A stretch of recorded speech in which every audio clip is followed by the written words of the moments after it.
കേറ്റിയേ സ്വർണം ചെമ്പായി മാറ്റിയേ സ്വർണപ്പാളികൾ മാറ്റിയേ ശാസ്താവിന്ദനമൂറ്റിയേ സ്വർണം കട്ടവനാരപ്പ സഖാക്കളാണേ അയ്യപ്പ ലോഹം മാറ്റിയതാരപ്പ സഖാക്കളാണേ അയ്യപ്പ. എനിക്ക് പാടാൻ അറിയാവുന്നത് കൊണ്ടോ ഞാൻ പാടിയത് നന്നായതുകൊണ്ടോ ഒന്നും പാടിയതല്ല. ഇനി 3.5 കോടി മലയാളികളിൽ ഞാൻ കൂടെ പാടാൻ ഈ പാട്ട് ബാക്കിയുള്ളൂ എന്നുള്ളത് കൊണ്ട് മാത്രം പാടിയതാണ്. ഒരു പാട്ട് ഒരു സർക്കാരിനെ ഇത്രമാത്രം അസ്വസ്ഥമാക്കിയിട്ടുണ്ടെങ്കിൽ പിന്നെ ആ പാട്ട് പാടുക തന്നെയാണല്ലോ. ശബരിമല സ്വർണ്ണക്കൊള്ളയെ പറ്റി പറയുന്നത് ശബരിമലയിൽ ഇവർ സ്വർണ്ണക്കൊള്ള നടത്തിയെന്നാണ്. ഞാൻ പറയാൻ ആഗ്രഹിക്കുന്നത് ശബരിമലയിൽ വരെ ഇവർ കൊള്ള നടത്തി എന്നാണ്. കാരണം എല്ലാ സാധാരണ മനുഷ്യന്മാർക്കും വലിയ ഭയവും ഭക്തിയും ബഹുമാനവും ഒക്കെ ഉള്ളതാണ് ഈശ്വര സങ്കല്പങ്ങൾ. അത് ഏത് മതത്തിന്റെ തന്നെ ആയിക്കോട്ടെ. ഒരു കാര്യം മനസ്സിലാക്കേണ്ടത്, ആ ഈശ്വര സങ്കല്പത്തെ കൊള്ളയടിച്ച സർക്കാർ, ആ സർക്കാരിന് വയനാട്ടിലെ സാധാരണക്കാരായ മനുഷ്യന്മാർ മരിച്ചു കിടക്കുമ്പോൾ അവരുടെ ദുരിതാശ്വാസ നിധിയിൽ നിന്ന് കൊള്ളയടിക്കുവാനോ, കോവിഡ് സമയത്ത് നമ്മളെല്ലാവരും ശ്വാസം കിട്ടുവാൻ വേണ്ടി ശ്വാസം മുട്ടി നടന്ന കാലത്ത് കോവിഡ് മറയാക്കി കൊള്ളയടിക്കുവാനോ ഒക്കെ മനസ്സ് കാണിച്ചതിനകത്ത് എനിക്ക് യാതൊരു വിധമായ അത്ഭുതവുമില്ല. കേരളത്തിൻ്റെയോ ഇന്ത്യയുടേതോ മാത്രമല്ല, ലോകത്തിൻ്റെ തന്നെ ഏറ്റവും പ്രധാനപ്പെട്ട തീർത്ഥാടന കേന്ദ്രങ്ങളിലൊന്നാണ് നമ്മുടെ ശബരിമല.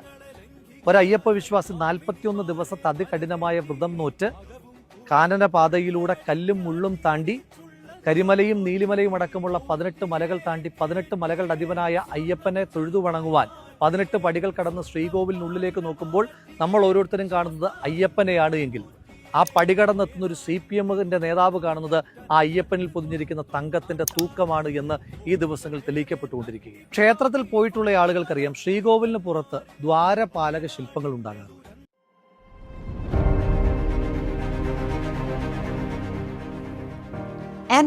ശില്പങ്ങൾ ഉണ്ടാകാറുണ്ട്. അകത്തിരിക്കുന്ന മൂർത്തിക്ക് കാവൽ നിൽക്കുന്നു എന്നതാണ് ദ്വാരപാലക ശില്പങ്ങളുടെ സങ്കല്പം. അതായത് കാവൽക്കാരാണ്. കാവൽക്കാരെ കൊള്ളയടിക്കുക എന്ന് നമ്മൾ അധികം കേട്ടിട്ടില്ല. അങ്ങനെ കൊള്ള നടത്തിയ, ഭഗവാന്റെ കട്ടിളപ്പാളിയിലെ സ്വർണം അടിച്ചു മാറ്റിയ അമ്പലം വിഴുങ്ങികളായ സർക്കാരാണ് ഇന്ന് കേരളം ഭരിച്ചുകൊണ്ടിരിക്കുന്നത്. ശബരിമലയിലെ ചെറുതും വലുതുമായ ഒരു വസ്തു പോലും ഹൈക്കോടതിയുടെ അനുവാദമില്ലാതെ പുറത്തു കൊണ്ടുപോകാൻ പാടില്ല എന്ന മുൻ ഉത്തരവുണ്ട്. ആ ഉത്തരവിനെ ലംഘിച്ചുകൊണ്ട് സ്വർണ്ണപ്പാളികൾ ശബരിമലയിൽ നിന്ന് കടത്തിയത് കോടതിയുടെ ശ്രദ്ധയിൽപ്പെട്ടപ്പോഴാണ് ആദ്യമായി കോടതി ഈ വിഷയത്തിനകത്ത് ഇടപെടുന്നത്. 2025 സെപ്റ്റംബർ മാസം 9-ാം തീയതി ബഹുമാനപ്പെട്ട ഹൈക്കോടതിയുടെ ഉത്തരവിലാണ് നമ്മൾ തിരിച്ചറിയുന്നത് 4.5 കിലോ സ്വർണമാണ് ദ്വാരപാലക ശില്പത്തിൽ നിന്ന് മാത്രം ഈ അമ്പലം വിഴുങ്ങികൾ അടിച്ചുമാറ്റി. ശബരിമലയിലെ സ്വർണ്ണക്കൊള്ളയെ പറ്റിയിട്ടുള്ള വാർത്തകൾ പിന്നീട് നിറം പിടിപ്പിച്ചത് പോറ്റി എന്ന് പറയുന്ന ഒരു കഥാപാത്രത്തിന്റെ കടന്നുവരവോട് കൂടിയിട്ടാണ്. പോറ്റിയാണ് സ്വർണ്ണക്കടത്തിന്റെ ഏറ്റവും പ്രധാനപ്പെട്ട കാരണക്കാരൻ എന്ന് പറഞ്ഞപ്പോൾ കേരളത്തിന്റെ മുഖ്യമന്ത്രി പറഞ്ഞത്, ഏതോ ഒരു പോറ്റി സ്വർണം കടത്തിയതിന് ഞങ്ങൾ എന്ത് ചെയ്യാൻ പറ്റുമെന്നാണ്. ഉണ്ണികൃഷ്ണൻ പോറ്റിയെ കിട്ടിയ ഒരു സംഘം മാധ്യമങ്ങൾ സർക്കാരിനെ സഹായിക്കാനായി പിന്നീടുള്ള ദിവസം ഉണ്ണികൃഷ്ണൻ പോറ്റിക്ക് പിന്നാലെ മാത്രം സൂക്ഷ്മദർശിനികളുമായി പോയി. ഉണ്ണികൃഷ്ണൻ പോറ്റി ആരെയൊക്കെ കണ്ടിട്ടുണ്ട്, ആരോടൊപ്പം ചിത്രങ്ങൾ എടുത്തിട്ടുണ്ട്, അതിനകത്ത് ആരൊക്കെ പ്രതിപക്ഷത്തുള്ള ആളുകളുണ്ട്, അതിനെപ്പറ്റിയായി അന്വേഷണം മുഴുവൻ. അപ്പോഴും ഈ മാധ്യമങ്ങൾ മറച്ചു വെച്ചൊരു കാര്യമുണ്ട്. ശ്രീ ഉണ്ണികൃഷ്ണൻ പോറ്റിയെ ശബരിമലയിലെ ഈ തന്ത്രപ്രധാനമായ കാര്യങ്ങളുടെ ഉത്തരവാദിത്വം ഏൽപ്പിച്ചത് ആരാണ്? 2019 ദ്വാരപാലക ശില്പത്തിന് സ്വർണം പൂശാനായിട്ടുള്ള അനുവാദം ഉണ്ണികൃഷ്ണൻ പോറ്റിക്ക് കിട്ടുന്നത്. 2019 ആരാണ് കേരളത്തിന്റെ മുഖ്യമന്ത്രി? ശ്രീ പിണറായി വിജയനാണ്. 2019 ആരാണ് കേരളത്തിന്റെ ദേവസ്വം മന്ത്രി? ശ്രീ കടകംപള്ളി സുരേന്ദ്രനാണ്. 2019 ആരാണ് ദേവസ്വം ബോർഡ് പ്രസിഡന്റ്? അത് CPM സർക്കാർ നിയമിച്ച വാസുവാണ്. അപ്പോൾ ഇത്രയും പേർ CPM-ൻ്റെതായി കിടക്കുമ്പോൾ അതിന് ഉണ്ണികൃഷ്ണൻ പോറ്റി നടത്തിയ സ്വർണ്ണക്കൊള്ളയുടെ ഉത്തരവാദിത്വം മറ്റാരിലെങ്കിലും എങ്ങനെയാണ് ചാർത്തുവാൻ കഴിയുക? മാത്രവുമല്ല, 2025 ഒക്ടോബർ മാസം 6-ാം തീയതി ബഹുമാനപ്പെട്ട ഹൈക്കോടതി പുറപ്പെടുവിച്ചിരിക്കുന്ന ഉത്തരവിനകത്ത് വളരെ സ്പഷ്ടമായി തന്നെ സംസ്ഥാന സർക്കാരിന്റെ ദേവസ്വം ബോർഡിന്റെ പങ്കിനെ പറ്റി വിവരിക്കുന്നുണ്ട്. 2019-ാം ആണ്ടിൽ ഉണ്ണികൃഷ്ണൻ പോറ്റിക്ക് ദ്വാരപാലക ശില്പം സ്വർണം പൂശാനായി കൊടുക്കുമ്പോൾ ചെമ്പ് എന്നാണ് സ്വർണത്തിന് പകരം രേഖപ്പെടുത്തിയിരിക്കുന്നത്. ഇത് വളരെ ഗുരുതരമായ ആസൂത്രിതമായ കുറ്റകൃത്യത്തിന്റെ തുടക്കമാണ്. മാത്രവുമല്ല, ഉണ്ണികൃഷ്ണൻ പോറ്റിയും ദേവസ്വം ബോർഡ് പ്രസിഡന്റായിരുന്ന CPM നേതാവ് വാസുവും തമ്മിലുള്ള ഇമെയിൽ ഇടപെടലുകളെ പറ്റിയും ദേവസ്വം ബോർഡിന്റെ നേരിട്ടുള്ള പങ്കിനെ പറ്റി ബഹുമാനപ്പെട്ട ഹൈക്കോടതി വളരെ കൃത്യമായി തന്നെ കണ്ടെത്തിയിട്ടുമുണ്ട്. നിങ്ങൾ ഒരു സുഭാഷ് കപൂറിനെ പറ്റി കേട്ടിട്ടുണ്ട്. ശബരിമലയിൽ നടന്ന സ്വർണ്ണക്കൊള്ള സമാനതകളില്ലാത്തതാണ് എന്നും ഇതിന് അന്താരാഷ്ട്ര സ്വർണ്ണക്കടത്ത് സംഘങ്ങളുമായി ബന്ധമുണ്ടോ എന്ന സംശയവും ആ ആശങ്കകളും പങ്കുവച്ചിരിക്കുന്ന പ്രതിപക്ഷമല്ല, ബഹുമാനപ്പെട്ട ഹൈക്കോടതിയാണ്. ഈ വിഷയവുമായി ബന്ധപ്പെട്ട് നിരവധി CPM നേതാക്കന്മാർ അറസ്റ്റ് ചെയ്യപ്പെട്ടപ്പോൾ ഈ സർക്കാരിന്റെ വാഴ്ത്തുപാട്ടുകാർ പറഞ്ഞ പ്രധാനപ്പെട്ട ക്യാപ്സ്യൂൾ കണ്ടില്ലേ, ഞങ്ങളുടെ പാർട്ടിക്കാരായിട്ട് കൂടി സർക്കാർ ഓരോരുത്തരെ അറസ്റ്റ് ചെയ്യുന്നത് എന്നാണ്. ഒരു കാര്യം മനസ്സിലാക്കേണ്ടത്, ആ അറസ്റ്റ് ചെയ്തത് അത്രയും SIT ആണ്. ഈ SIT സംസ്ഥാന പോലീസാണ് എങ്കിലും അത് പ്രവർത്തിക്കുന്ന ബഹുമാനപ്പെട്ട ഹൈക്കോടതിയുടെ നേരിട്ടുള്ള നിയന്ത്രണത്തിലും നിരീക്ഷണത്തിലുമാണ്. എന്നിട്ട് കൂടി ഈ സർക്കാരിന്റെ സമ്മർദ്ദത്തിന്റെ ഭാഗമായിട്ട് SIT മെല്ലപ്പോക്ക് തുടരുന്നു. കുറ്റപത്രം കൃത്യമായി സമർപ്പിക്കുന്നില്ല. സ്വാഭാവികമായ ജാമ്യം പ്രതികൾക്ക് കിട്ടുന്നതിന് വേണ്ടി 90 ദിവസമായും കുറ്റപത്രം സമർപ്പിക്കുന്നില്ല എന്നതടക്കമുള്ള രൂക്ഷമായ വിമർശനം മുന്നോട്ട് വെച്ചതും ബഹുമാനപ്പെട്ട കോടതി തന്നെയാണ്. ഇതിനകത്ത് പ്രതിപക്ഷത്തെ ചില സമയത്തൊക്കെ മുഖ്യമന്ത്രി അടക്കമുള്ള ആളുകൾ വിമർശിക്കാറുണ്ട്. സ്വർണം കട്ടതാരപ്പ എന്ന് ബഹുമാനപ്പെട്ട രാഹുൽ ഗാന്ധി ചോദിച്ചപ്പോൾ ശ്രീമതി സോണിയാഗാന്ധിയോടൊപ്പം പോറ്റി എടുത്ത ചിത്രത്തെ പറ്റിയിട്ടാണ് പിണറായി വിജയൻ പറയുന്നത്. ആ കേരളത്തിന്റെ മുഖ്യമന്ത്രിയോട് വെല്ലുവിളിച്ചുകൊണ്ട് ചോദിക്കുന്നു, ധൈര്യമുണ്ടോ? അങ്ങനെയാണെങ്കിൽ, അങ്ങനെ ഒരു സംശയം നിങ്ങൾക്കുണ്ട് എങ്കിൽ ഈ സ്വർണ്ണക്കടത്തുമായി ബന്ധപ്പെട്ട് ശ്രീമതി സോണിയാഗാന്ധിക്ക് ഏതെങ്കിലും തരത്തിലുള്ള പങ്കുണ്ട് എന്ന് നിങ്ങൾ വിശ്വസിക്കുന്നുണ്ടെങ്കിൽ ഒരു അന്വേഷണം നടത്താൻ നിങ്ങളെ വെല്ലുവിളിക്കുക.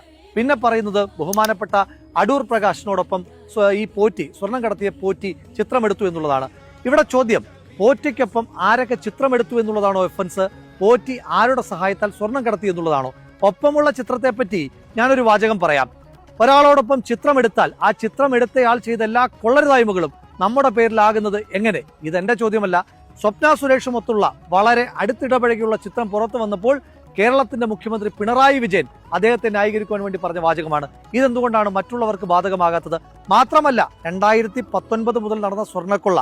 This $10 pen fixed what $1,000 worth of creams couldn't because this yellow നടന്ന സ്വർണ്ണക്കൊള്ള 2019 ഉണ്ണികൃഷ്ണൻ പോറ്റി നേരിട്ട് സർക്കാരിന്റെ സഹായത്തോടു കൂടി നടത്തിയ സ്വർണ്ണക്കൊള്ളയിൽ എങ്ങനെയാണ് പ്രതിപക്ഷത്തെ ഒരു MP മാത്രമായിരുന്ന ശ്രീ അടൂർ പ്രകാശിന് പങ്കുണ്ടായിരിക്കുക?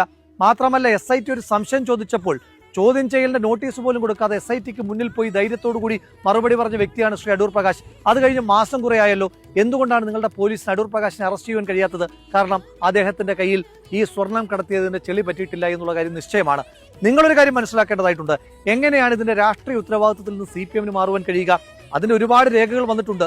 2016 ശേഷം 25 വരെ ശ്രീ പിണറായി വിജയൻ കേരളത്തിന്റെ മുഖ്യമന്ത്രിയായിരിക്കുന്ന കാലയളവിൽ 4 പേരെയാണ് ദേവസ്വം ബോർഡിന്റെ പ്രസിഡന്റുമാരായിട്ട് പിണറായി വിജയൻ നിയമിച്ചത്. ആ 4 ദേവസ്വം ബോർഡ് പ്രസിഡന്റുമാരിൽ 2 പേർ ജയിലിൽ കിടന്നു. ഒരാൾ സംശയത്തിന്റെ മുൾമുനയിലാണ്. ജയിലിൽ കിടന്ന 2 പേർ നിസ്സാരക്കാരല്ല. ദേവസ്വം ബോർഡിന്റെ പ്രസിഡന്റും CPMന്റെ നേതാവുമായിരുന്ന വാസു, CPMന്റെ കോന്നി MLAയും CPM പത്തനംതിട്ട ജില്ലാ കമ്മിറ്റി അംഗവുമായിരുന്ന പത്മകുമാർ. ഇവരൊക്കെ ജയിലിൽ കിടന്നിട്ടും ചില്ലറ ഉളുപ്പൊന്നും പോരാ.